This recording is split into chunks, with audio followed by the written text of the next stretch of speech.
Hello Fun Nation, my name is James, checking with team number 9401, the rookie with the golden touch, it's Midas Mayhem.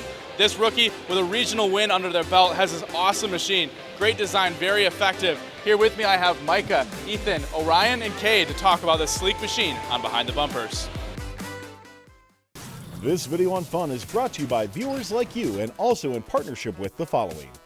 AndyMark is your one-stop shop for all your robotics competition needs. Celebrating 20 years of quality robotics parts and superior service, AndyMark employees have over 200 years of first-team experience. From mechanical and electrical products to tools and hardware, head on over to andymark.com for high-quality and affordable solutions. First Updates Now has become the Fun Robotics Network. Check us out at funroboticsnetwork.com and all the social links that you see above here. And check out some of our new merchandise options that are both fun and robotics related as well too, both on our website and right underneath this YouTube video. All right, Michael, why don't you get us started with the note path on your robot this year?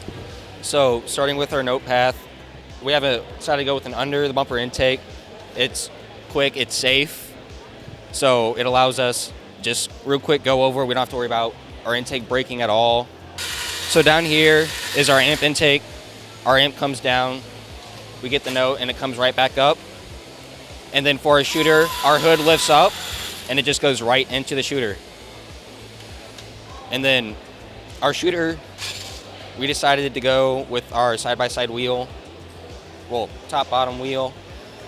And so we had side-by-side originally, and it just didn't work out for us. Our note was flopping over on the side, and so we experimented with our top-bottom, and it worked really well from us.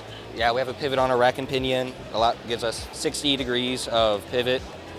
Well, thank you, Micah. Orion, you want to move on to one of the next subsystems on your robot you'd like to highlight? Yeah, one of my favorite things is the amp.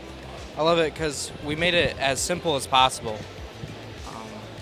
So it's got double chains, but they're both hooked up to one motor on a long axle that makes sure it doesn't have any twisting or anything.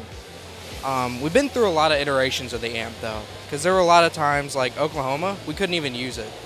It probably had 4 or 5 inches of play. It was completely destroyed. So over time we've added these plates here and fasteners everywhere, stiffeners, to help keep it rigid. We've just completely beefed this up. So you guys landed on a pretty effective design here. How did you actually get to that? What was the process like for your team to get to this design?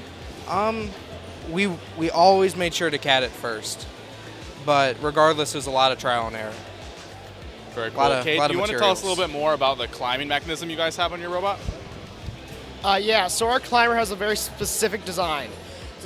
It's made in a way to where it is very hard for a note to land directly on it and fall in. It's built on a one-stage elevator system. So our motor will release, it'll just race straight up, and our motor will pull it right back down.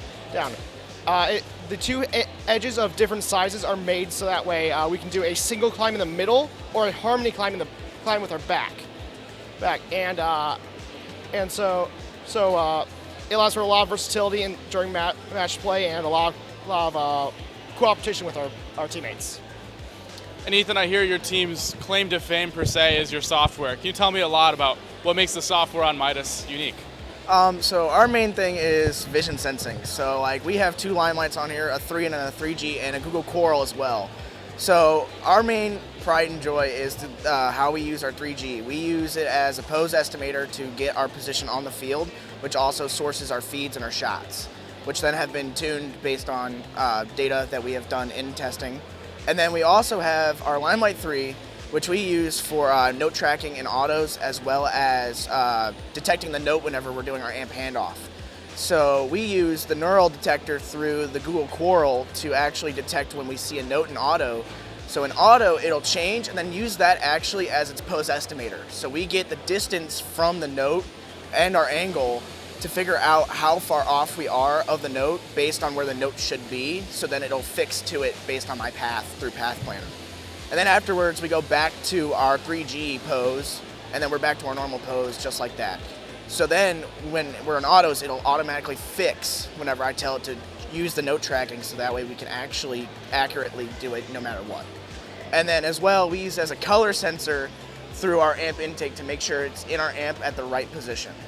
and then it raises back up, and then it should be ready to go for mica afterwards. Midas Mayhem, you guys are fantastic as rookies. It's been so cool to get to learn about your robot and watch you guys so far at IRI. Best of luck this weekend as well as in future seasons.